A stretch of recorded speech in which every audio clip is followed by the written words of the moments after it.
Skye at Holland. Don't watch this video if you want hype like any other video on Skye at Holland. Is Skye at Holland a good buy or goodbye? Now, Skye at Holland was TOP in 2029. It is leasehold among freehold condos. There are 666 units, which consist of 2-bedder to 5-bedders. 50% are meant for investment, the rest are for own stay. Now, the layouts are like mass market condos, except for the larger bedder like 4-bedder and 5-bedders. Remember, this is District 10. We are not talking about mass market regions. If you have not watched my framework on how to choose a property, check out here. Unfortunately, this framework does not fully apply to this area in District 10.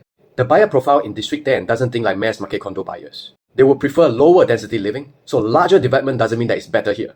For them, they value privacy, exclusivity, and the space of the unit. And this is why landed properties and smaller developments are more popular in this area.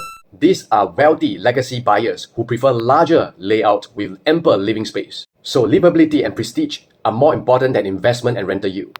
It is not uncommon to see the unit size above 1,500 square feet and even 2,000 and 2,000 over square feet. Because of the legacy mindset in these buyers, they will prefer freehold condos than leasehold condos. In fact, the top performing condos in this area, in this district, are mostly freehold condos.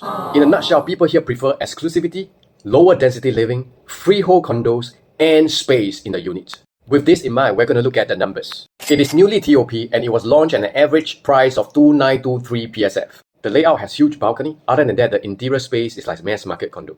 There is only one sub-sale. On the first glance, you might think that he has made some good profit as well as good AGR at 5.5%. But if you do a proper calculation, which I have shown here, he had to pay SSD because he only held for 2 years. Considering that he bought at 4 over million, which is a high quantum, he requires much more to break even. For this transaction, he actually made a net loss of 90 over 1,000, assuming that he used 20% CPF to pay for the down payment. So you want to buy leasehold and hold for short term in this area, you better think twice. Now for Skye at Holland, there is no school within 1 kilometer. No, you don't have Nanyang Primary. For Skye at Holland, the land price was bought cheap at 1,285 PSF, but that doesn't mean that the developer is going to launch cheap. The estimated average launch price is close to 3,000 per square foot. At that price, you can buy Leiden Green, TOP in 2023 and it's freehold. Or you can buy Hill on Holland, TOP in 2024 and it's also freehold. But remember, for freehold condo, you need to hold for 10 to 15 years to see some good upside. We're going to look at how the freehold condos perform in the vicinity, and this is Leiden Green, 638 units, TOP in 2023. It's considered higher density, but at least it's freehold condo. And the layout for the larger bedders is not like your typical mass market condo. So you can see that for the larger units, they're performing well as freehold condo. Next, we're going to look at Leiden Residence TOP in 2015, 381 units, which is decent in terms of the density.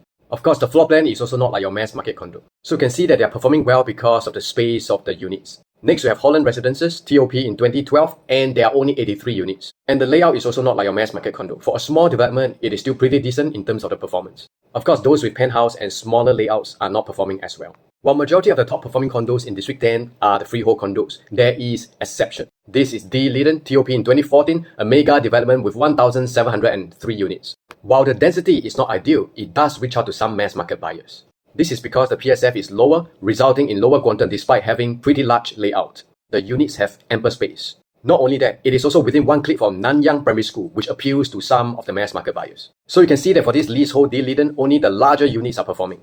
For Skye at Holland, if you're going to buy 2-bedder, if you're going to buy 3-bedder and above, do compare with surrounding condos in terms of freehold and the space. Of course, if you are buying not to make money, just to stay in District 10, buy. If you have more questions, you can always ask a different kind of agent. I will see you in the next video.